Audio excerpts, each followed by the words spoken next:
Tinokuchingamidzai kuchechi yeChrist Embassy yepamhepo yatinoita muchishona. Iko zvino hapachina chikonzero chokupedza svondo rose usina kupinda chechi, nokuti painopindwa unenge usipo, kuda wakanga uri kubasa pakaenda vamwe kuchechi, kuda wakanga uri parwendo, kuda chechi yeChrist Embassy haisati yakuwanikwa kwaunogara, kana kuti unofarira hako kudzidza shoko raMwari nechishona. Ino ndiyo yave chechi yako. Chipinda tinamati. Tinokuchingamidzai zvakare kuchechi yeChrist Embassy yepamhepo yatinoita muchishona. Tinoimba Mwari uri kuropafadzai, nokuti vakavimbisa kuti pese pavanonzwa panenge pakaungana vana vavo vanoropafadza. Nhasi unotoda kunamata. Tinoda kunamatira vatungamiri venyika dzakasiyana-siyana nevavo vanodzika mitemo munzvimbo dzakasiyana-siyana, kuti vadzike mitemo inoenderana neumwari, vadzike mitemo inoenderana neshoko raMwari, kuti vana vaMwari vasaparadzwe munzvimbo dzakagara munzvimbo dzakasiyana-siyana. Ngatinamatei. Tinokutendai Baba, nokuti nyika nokuzara kwayo ndeyenyu. Tinotenda Ishe, nokuti imi kururama kwenyu kuchazara nzvimbo dzose dzakasiyana-siyana. Nhasi uno tinonamatira ava vatongi venyika dzakasiyana, ava vanoisa mitongo, vanounza mirayiro yakasiyana-siyana munzvimbo dzavanotonga, kuti vaise mirayiro zvichienderana neshoko raMwari. Vazive kuti kuna Mwari kudenga, vaone chiedza, vavhenekerwa mukati memwoyo yavo, kuti vaise mirayiro iyo inoenderana neshoko raMwari, iyo inounza chiedza, inounza rudo, inounza kugadzikana nerugare munzvimbo dzavagere. Muzita raIshe Jesu Kristu tinoramba mweya yese inoda kuti muve nebopoto, nehondo, nezvakasiyana-siyana zvinounzwa nevakaipa munzvimbo dzakasiyana, asi kuti isu patinenge tiri pese, chiedza chaMwari tinotaura kuti chive chinosvika munzvimbo dzakasiyana, chipinde mukati menyika dzakasiyana-siyana, vazive kuti kuna Mwari. Rimo soto rima kashika ribo, parimo soko rima rabo baba soko, jere moko soto rima kasoto rima karabo, pasiteri moko toria maka shika, rimo toria maka santa rabo baba zoto, rako shikeria moko sokoria ramotoria, ziera moko shike baria maka soko, lirebo sotoria maka santo, rako sokoria maka sotoria maka shika, ribotoria maka santori bakaso, raka shakara moko sotoria maka sika, rimotoria maka sakori maka zoto, ribotoria baka sikeria moko zoto, rama shakara baba, seria moko toria maka santori maka shika, haribo baba zotoria maka santo raboko soko. Haleluya.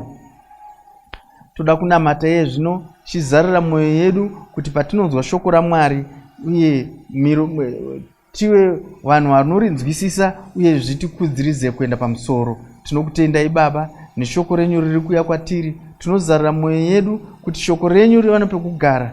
Shoko renyu ndio chiedza mukati muupenyu hwedu, ndio upenyu hwedu, uye tinokutendai Baba nokuti patinonzwa shoko iri tinobudirira, tinosumudzirwa kuenda pamusoro uye tinokunda mune zvese zvatinoita. Muzita raIshe Jesu Kristu tinokutendai Baba. Haleluya. Panguva iri kuteera tichanzwa kuverengwa kwechidzidzo chedu cherhapsodi chanhasi, topinda panguva yekurumbidza nekuimbira Mwari wedu. Tibatane pamwe chete. Amen.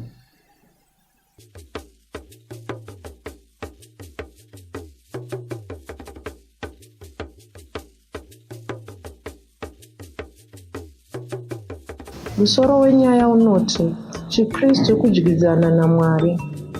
1 Vakorinde 1:9 inoti, Mwari ndiye wakatendeka, wamakadanwa naye kuyanana nomwanakomana wake Jesu Kristu, Ishe wedu. Mwari vanogona kugara mumunhu, vanogona kushanda vari mumunhu uyu. Munhu anogona kuva weropa raKristu, munhu wenyama anogona kuva werudzi rwevaMwari. Ichi ndicho chiKristu chaicho. Vakawanda havasati vaziva izvi, asi chiKristu upenyu chaihwo, ukama naMwari, kuva munhu werudzi rwaMwari. Jesu ndivo vakaita kuti izvi zvigoneke. Ndizvo zvinosiyanisa chiKristu nedzimwe tsika dzose. MuKristu munhu werudzi rwevaMwari, munhu anodyidzana naMwari. Isi tiri vanhu verudzi rwaMwari. Izvozvo ndizvo zvinoshamisa patiri, saka tinodyidzana naMwari. Nokudaro upenyu hwedu hwakashanduka zvachose. Ishe Jesu Kristu ndivo vakatiita vanhu verudzi rwaMwari wemasimba ose. Vakafa, vakavigwa, Mwari vakazovamutsa kuvakafa. Vakamuka kudai vava verumwe rudzi, vakanga vava neupenyu hutsva. Bhaibheri rinotaura pamusoro paJesu ava.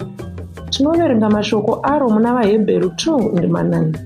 Rinoti, wakashongedzwa korona yokubwinya nokukudzwa, kuti nokuda kwenyasha dzaMwari aravire rufu achiitira munhu wose. Jesu akaita zvose izvi kuti tive verudzi rwaMwari. Vaida kuti tigoverengerwa muchikwata chezvisikwa zvakafanana naMwari. Iko zvino tava verudzi rwaMwari. Bhaibheri rinoti Mwari akatimutsa pamwe chete naKristu, akatigarisa muchadenga muna Kristu Jesu. Tinoverenga mashoko aya muna vaEfeso 2:6. Mwari vakatiunza kurutivi rwavo. Tava kutonga tiri munzvimbo iyi. Tinotonga tiri mavari. Tinotonga nokuti tava kuzikanwa nezita ravo. Saka Mwari vanogona kushanda mumunhu. Izvo zvinoreva chiKristu. chiKristu kuva munhu werudzi rwevaMwari. Iwe wava weropa revaMwari, wava kudyidzana naMwari. Ukama uhu hausi hwendimikira, hausi hwekungotaura, ukama chaihwo. Mwari vava kugara mauri, saka wava kurarama mavari. Zita ravo ndiro rawava kushandisa, ndiro rawava kuzikanwa naro. Nzwisisa ukama uhu. Usararama semunamati chete, rarama semunhu werudzi rwevaMwari. Haleluya. Namata mumashure mangu uchiti, Baba vandinoda, ndinokutendai, ndava muna Kristu. Nokudaro ndakashanduka rudzi, ndava werudzi rwenyu. Ndinorarama semunhu werudzi rwenyu. Ndinorarama upenyu hwamakandirongera. Makahuronga nyika isati yaumbwa, upenyu hwekugara ndichibudirira, upenyu hwekupfuma, upenyu hwerugare. Saka handisi munhu anongonamata Mwari chete. Amen. Dzimwe ndima dzinotsigira chidzidzo chanhasi ndedzinoti 1 John 1 ndima 3 na 1 John 5 ndima 11 kusvika 13.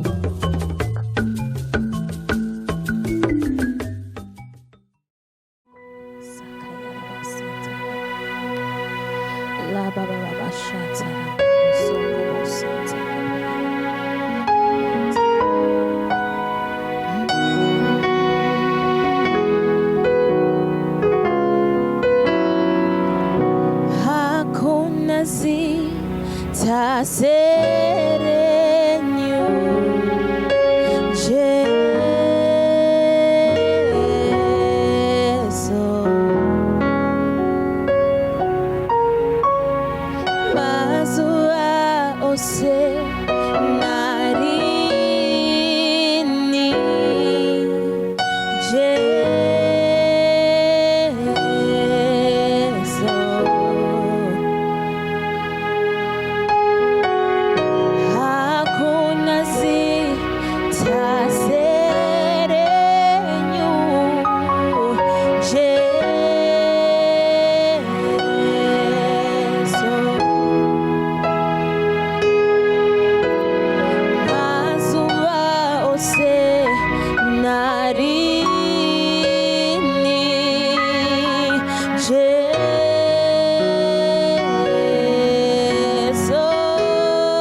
Haleluya. Tinosangana zvekare pamunamato wedu weChrist Embassy watinoita pamhepo muchishona, tichivimba kuti makava nesvondo rakanaka, tichifara zvekare kuti tirikusangana nemi pazuva ranhasi, tichitoendawo mufudzi Chris Uyakilome vanova ndivo mutungamiri wedu, muprofita wedu, vanotipa mukana iwoyo kuti tinge tichisangana, nokuti pazvinhu nezano irori kuti tinge tichisangana saizvozvi. Haleluya. Ndinovimba zvekare kuti makava nesu pose patanga tiri kunyengetera, noti makorokoto tapinda mumwedzi wachikunguru. Nhasi ndozuva rekutanga remwedzi wachikunguru iwoyo. Tinofara kuti takapedza mwedzi wese wachikumi tichingonamata, tichinyengetera. Ndinovimba kuti makanga muchibatana nesu, hamuna kuita usimbe hwekunamata, asi makanamata pamwe chete nesu. Chimwe chinhu chamunofanira kuziva ndechekuti zvose zvatakanamatira, zvose zvatakabata neminamato yedu mwedzi iwoyi wose, zvinizvo zvakatoitika kana takanyengeterera rugare mudzinyika, nyika dzatova norugare. Kana takanyengeterera kuti vhangeri ripinde munzvimbo dzakawanda nomunyika dzakawanda, zvinoreva kuti ndo zvaakutoitika, ndo zvatakutoona. Haleluya. Tinotenda Mwari nokuda kwaizvozvo, tinofara pamusoro pazvo. Kuita kwaMwari ndo simba ratinaro remunamato, hatifaniri kuregerera, hatifaniri kusarishandisa. Asi regai nditaure zvekare mwechinguva chishoma shoma ndichitaura zvekare pamusoro pokunamata kuno, kuti kunamata uku hachisi chinhu chatakangoita mumwedzi wachikumi tikasiya. Aiwa, chinhu chaticharamba tichingoita, chinhu chatagara tichingoita, chatichangoramba tichingoita, hatisi kugumira pano. Haleluya. Saka tinofanira kuramba tichingodzidza pamusoro pemunamato. Ndichabatazve chimwe chidzidzo chatakapiwa namufudzi Chris chinotaura pamusoro pokunamata. Kwanzi tinofanira kugara tichinyengetera, tinofanira kugara tichinyengetera. Ndima ndiri kuvhura nayo ndakasitaura pose patanga tichitaura nezvemunamato apa. Luka 18 ndima 1. Kwanzi zvino wakavaudza mufananidzo wokuti vanofanira kunyengetera nguva dzose, vasingarashi mwoyo, vasinganeti. Haleluya. Saka Jesu vakavaudza, vakatitaurira mufananidzo uyu senzira yokuda kutiudza kuti tisinamate nguva dzose. Saka kureva kuti Jesu vanhu vaitotiyambira ipapa vachitotitaudza kuti vanoda kuti tinamate nguva dzose. Haufaniri kunamata kamwe chete pasvondo, haufaniri kunamata kamwe chete pamwedzi, haufaniri kuzonamata waakuchechi chete, unofanira kunamata nguva dzose. Izvozvo zvinhu zvakakosha zvaunofanira kugara uchiita. Gara uchinyengetera, gara uchinamata nguva dzose. Haleluya.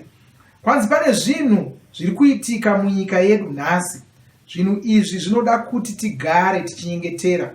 Tinofanira kugara tichinyengeterera nyika dzedu, tinofanira kugara tichinyengeterera nzvimbo dzatinogara. Hatifaniri kuneta, ndiko kuti tishandure zvinhu munyika. Tinozoita kuti zvinhu izvi zviwirirane nezvakarongwa naMwari.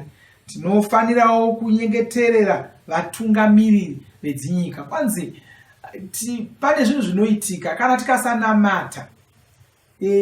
Vanhu vari vachingonyora mumapepa kuti zvakati zvazoitika, benzi riya nhingi razotiita zvakati, zvazodai, pano wazoba mari, pano wazouraya vanhu, pane wazobata mwana chibharo, wazobhinya mwana, wazodai, pane tsaona dziri kuitika panzvimbo iyi, panoita tsaona gore rega rega. Vanenge vachingonyora, vanonyora navo vanongonyora, vanotofarira kuti zviitike dzimwe nguva kuti vawane chokunyora. Isu hatisi vatapi venhau, tiri vagadzirisi vezvinhu. Tisu tinogadzirisa zvese izvozvo zvinochemwa nazvo navanhu, zvinochemedza vanhu munyika. Tinofanira kunge tichizvinyengeterera. Tikangobatanawo navo ngotaura, nokuti zviri nyore. Unogona kungopedzera wangobatana navamwe kungotaura nyaya dzamatongerwo enyika, muchingoridza tsamwa, muchingotsamwa, muchingoti zvakati, kana muchingotaura zvinhu zviri kuitika, muchingotsamwa, zviri kuitika mumakereke, zviri kuitika muhurumende, zviri kuitika kuzvikoro, zviri kuitika mumabasa, zviri kuitika nanhingi, unogona kungopedzisira wangotaura saizvo, wangobatanawo navamwe vanhu. mukungotaura. Isu hatina kudaro, tiri vana vaMwari, tiri pano panyika kugadzirisa zvinhu. Haleluya. Nyengetera. Ndorangarirai imwe nguva ndakaona vanhu vari kutaura zvikuru nezvaitika munyika, vachingotaura iniwo ndichitombopinda mukati mazvo ndichitaura, asi rimwe zuva ndinozoti ko zvandiri kungotaura chii chandiri kuita kugadzirisa zvinhu izvi. Ipapo ndokutozvipa nguva nomusi wandaka ndichiti zuva rakati rega rega nguva dzakati ndinenge ndichinyengeterera nyika yangu. Ndokutotanga ipapo kutanga unamata saizvozvo. Ndo zvaunofanira kuita izvozvo. Nyengeterera nyika yako, nyengeterera nzvimbo yaunogara, nyengeterera. Musangoti kwana vabhinya mazuva ano, kwane mbavha, kwane mhondi, kwane zvakati. Nyengetera. Musangoti tsaona dziri kuwanda, mabhazi ekwanhingi aita tsaona, rimwe zvenhasi. Nyengetera. Ukaona zvichiitika saizvozvo, tanga unyengetera. Pane chakashata. Zvinhu izvozvo hazvimboitiki zvega, Satani ndio unozvikuunza. Zvino vanhu namazano avo havana zvavangaita kudzivisa zvinoitwa naSatani. Isu neminamato yedu tisu tega tinogona kudzivisa zvingaitwa naSatani. Kwaye muna 1 Timoteo 2 ndima 1 kusvika 3 tinorayirwa kunyengeterera madzimambo, tinorayirwa kunyengeterera vatungamiriri vose, ndiko kuti tigare murugare, ndiko kuti tirarame upenyu hunofadza Mwari, ndiko kuti tirarame upenyu hwakachena. Asi hatingonamati kamwe tichibva tarega. Bhaibheri rinoti munyengetero wemunhu akarurama unoita kuti pave nesimba. Simba iri rinenge rakawanda zvikuru, rinenge richishanda zvikuru. Munyengetero uyu unenge uchibva pamwoyo, unenge uchiitwa kusvika wawana mhinduro. Ndo tinoverenga mashoko iwaya muna Jakobho 5 ndima 16 ndo manyorerwo akaitwa mune rimwe Bhaibheri Amplified. Saka tinofanira kuramba tichinyengetera, tinofanira kugara tichinyengeterera nyika, vatungamiriri nevanhu venyika ino. Kuda tingada kuti munyika muve nerugare, kuda tingada kuti munzvimbo dzatinogara muve nerugare, tinofanira kunyengetera. Nyengetero iyi inofanira kuwirirana neshoko raMwari. Takatotaura nechekare kuti zvii zvatinoita kuti munyengetero yedu iwirirane neshoko raMwari. Ndikatokutaurirai ndikati chimwe chatinoita kuti munyengetero yedu iwirirane neshoko raMwari, zvimwe zvinotibetsera. Minamato yedu yatinokutumirai tichiti namatai makadai, namatai akadai, inenge ichitokubetserai kutaridzai kuti zvinhu zvinonamatirwa sei, nyika inonyengeterwa sei. Zvese saka patinokutumirai paya zvierengei muzvione mugonzwisisa kuti munganyengetera sei. Asi dzimwe nguva pane zvakashata zvinoitika kuvanhu, pane zvakashata zvinoitika munyika dzedu, dzingava njodzi, dzingava hondo, kungava kudengenyeka kwenyika, ingava mvura inoparadza zvinhu, ingava moto inopisa masango. Zvino vamwe vanhu vanobva vafunga kuti Mwari ndivo vanounza zvinhu izvi. Vanhu ava vane zvinhu zvavasingazivi. Simba rokumisa zvinhu izvi rakapiwa kukereke. Kereke yacho tisu tinofanira kuita kuti zvinodiwa naMwari zviitike panyika. Tisu tine simba rekurambidza Satani kuita zvaanoda panyika. Tisu tine simba rekurambidza madhimoni kukanganisa zvinhu panyika. Haleluya. Nokuti vamwe vanenge vachimofunga kuti Mwari, sei Mwari vasina kuita zvakati, sei Mwari vasina kurambidza zvakati zvisatika. Takasiona mvura dzichiparadza misha yavanhu, dzichiparadza vanhu. Takazviona kunana Chipinge uko, nokunana nokunana Chimanimani, nekunana Mozambique nedzimwe nyika dzakawanda-wanda. Vanhu vanenge vachingoti handi Mwari waita. Aiwa, isusu tisinofanira kugara tichinamata. Tikagara tichinamata zvinhu zvakadaro hazviiti. Asi dzimwe nguva inyaya yekuti hatisi kugara tichinamata. Asi mumwe wangabvunza achiti ko ingava mumwe vanenge vachingorambata wani hongu ina hangu handida kunamata, asi vamwe vandoziva vamwe vanhu vanogara vachinamata. Minamato yavo vega haina kukwana nguva dzese. Pane zvimwe zvinenge zvichida kuti tose tinge tiri munyaya yacho kuti zvisaitika zvachose. Haleluya. Mwari vanenge vachidavira havo ava vari kunamata, asi vanoda kuti tinge tichinamata takawanda. Iwe pindawo. Ukaona chimwe chaitika vamwe vachinamata woziva kuti wako munamato wanga uchidiwa, uisa munamato wako. Zvinoita zvichitapudzika, zvakashata izvo zvichitapudzika. Mwazi pangava nezvinhu zvatinoda kuti zviitike muupenyu hwedu. Pangava nezvinhu zvatinoda kuti zviitike muupenyu hwevamwe vanhu. pangava nezvinhu zvatinoda kuti zviitike mudzinyika, isu tisu tine simba rinodiwa kuti zvinhu izvi zviitike. Zvinoitika kana tichinge tanyengetera. Minamato yako inogadzirisa zvinhu. Usafunga kuti haishandi. Kuda unganyengetera, zvinhu zvinotoshanduka. Saka ramba uchinyengetera. Nyengeterera nyika yako. Nyengeterera vanhu vaMwari. Nyengeterera vashumiri vevhangeri. Nyengeterera vatungamiriri vose. Nyengeterera varwere, vanoshaya, nevaya vari kurwadziwa. Ungasanzwa kuda kunyengetera, izvozvo hazvina basa. Nyengetera zvakadaro. Haleluya. Takataura patakati rinotori basa. Hauendi kubasa nokuti uri kunzwa uchida. Unotozvimanikidza, nyange kuchitonhora sei, nyange kuchipisa sei, unotoenda. Nyange wakaneta uchiti zuro ndakashandisa, unongodzokera zvekubasa. Nokuti ibasa. Ukasaenda, zvinhu hazvifambi, zvinhu zvinenge zvakamirira iwe. Saka ndizvo zvaunofanira kuita pamunamato. Unganzwa mweya wako uchisundwa kunamata. Usaita usimbe, namata. Iva netsika yekuita izvi. Kunyengetera chinozova chinhu chaunogara uchiita. Izvi zvinozoita kuti upenyu hwako hushanduke. Zvinozoita kuti upenyu hwevamwe hugadzirisike. Nyika yako inozonaka, nenzvimbo yaunogara inozonakawo. Kristu vanozowana mbiri nokuda kwaizvozvo. Haleluya. Saka ndo zvatiri kudzidziswa apa. Tinofanira kugara tichinyengetera. Haleluya. Regai tizosangana zvekare chikudzai chiprofita chemwedzi wachikunguru. Murambe makatibata pasvondo rino rese tichikutaurirai. Asiko zvino ndo svondo yedu yokutanga kwemwedzi wachikunguru. Saka sesvondo yokutanga chokutanga tinopa mupiro wedu wesungano. Sungano yedu iri pakuita seiko? Sungano yedu iri pakufambiswa kwevhangeri.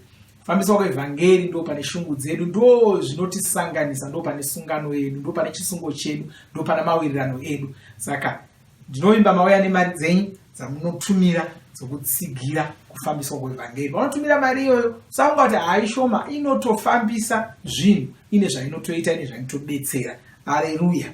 Zvekare, sesvondo yedu yokutanga tinodya chidyo, tinodya muviri waKristu. Saka ndo zvatakuda kuti tichiita izvozvo, toda kuti tipinde panguva yekudya chidyo. Haleluya.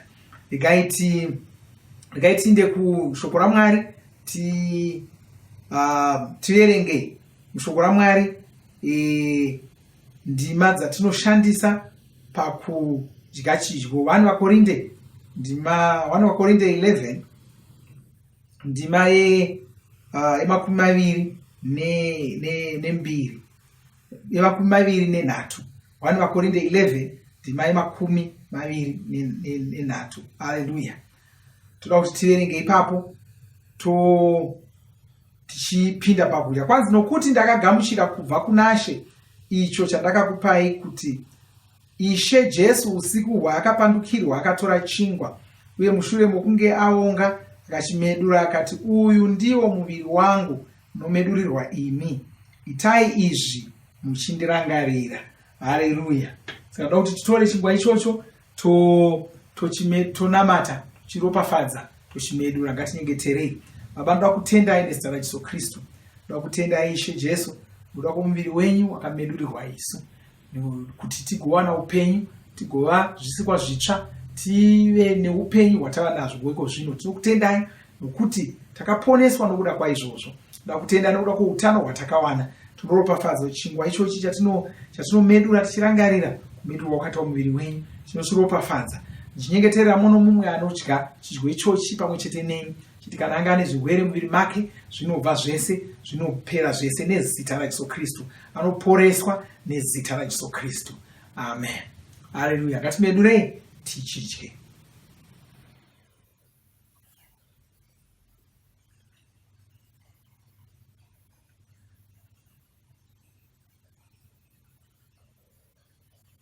Ndima 25. Kwanzi saizvozvo mushure mechirayiro akatora mukombe, achiti, mukombe uyu ndiwo sungano itsva muropa rangu. Itai izvi nguva dzose kana muchiunwa muchindirangarira. Nokuti nguva dzose kana muchinwa chingwa ichi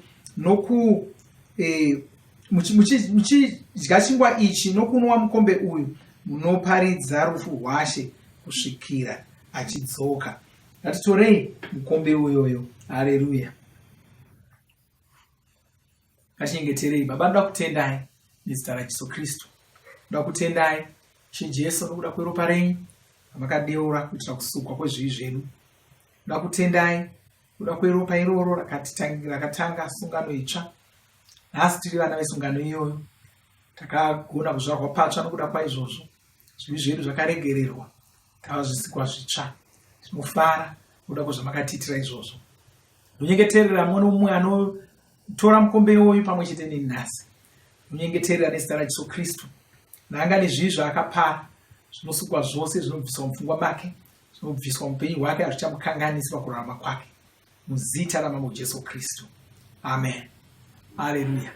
Ngatimwei mukombe iwoyo.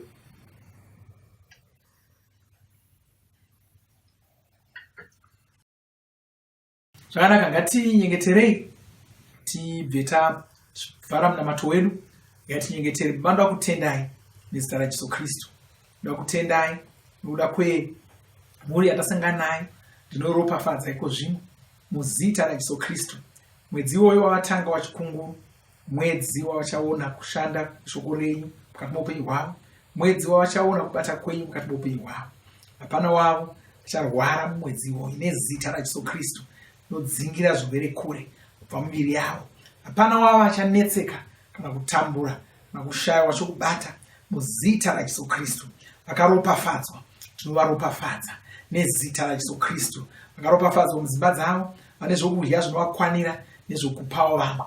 Nezita raJesu Kristu. Vanokwanirwa nemari dzavo, mabasa avo anovaunzira chimuko. Muzita raJesu Kristu. Baba, ndinokutendai nokurumbidzira uye shoko raMwari rinowanda mukati meupenyu hwavo. Muzita raJesu Kristu vanokura munyasha dzaMwari nokuziva Jesu Kristu saishe nomuponesi wavo. Muzita raJesu Kristu. Amen. Haleluya. Zvakanaka, ngatisanganei zvekare musvondo rinouya tichinamata pamwe chete, tichidzidza shoko raMwari uye tichidzidza pamusoro pechiprofita chatiri kuudzwa pamusoro pemwedzi wachikunguru. Mwari vakuropafadzei. Amen. Tinovimba makomborerwa nemunamato wesvondo rino. Kana manga musati mazvarwa patsva, namatai mumashure mangu, muchidudza, muchirevesa, taurai muchiti, Mwari vari kudenga, ndinouya kwamuri, ndinokoka Jesu kuti vapinde mumwoyo mangu. Ndinokumbira kuti Jesu vatonge upenyu hwangu. Ndinopupura kuti Jesu ndivo vavaishe wangu. Saka ndinogamuchira upenyu usingaperi mumweya mangu. Ndazvarwa patsva, ndava chisikwa chitsva. Ndinokutendai. Amen. Makorokoto mazvarwa patsva, tinokugamuchirai muchechi yeChrist Embassy. Titumirei zita renyu nekwamunogara. Munogona kutumira iri SMS kana WhatsApp pa 0772 215 kana kutuma tsamba pa shona@gmail.com. Muchida kupa mpiro yenyu neEcocash, rovai namba *151*2*5*58225 motevera zvinenge zviri kutaurwa neEcocash ipapo. Kana muine nhare dzemazuva ano, munogona kushandisa KingsPay kupa mpiro yenyu. Shandisai kodi inoti TNIOG nemavara makuru. Tinoda kukuzivisai zvinotevera. Makorokoto, tava mumwedzi wachikunguru. Garai makatiteya svondo rino tikuzivisei chiprofita chemwedzi uno. Kubva musi wa9 kusvika 11 Nyamavhuvhu, mufudzi Chris namufudzi Ben Hinn vachange vaine musangano nevashumiri vemachechi akasiyana-siyana pasi rose.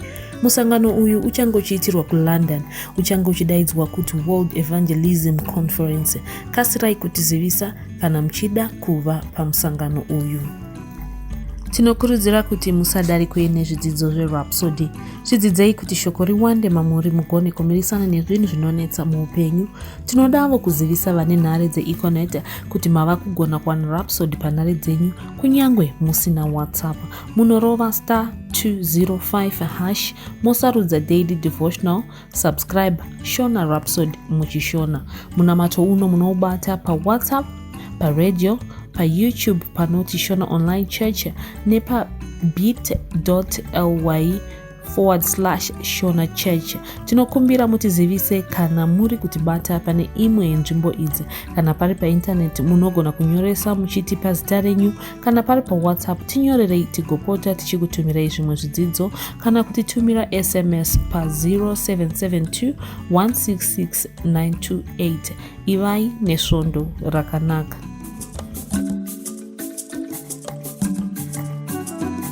Masoko eupenyu auya mutauro wako, masoko anovaka iwe auya muruzi rwako, aone iwe Rhapsody buku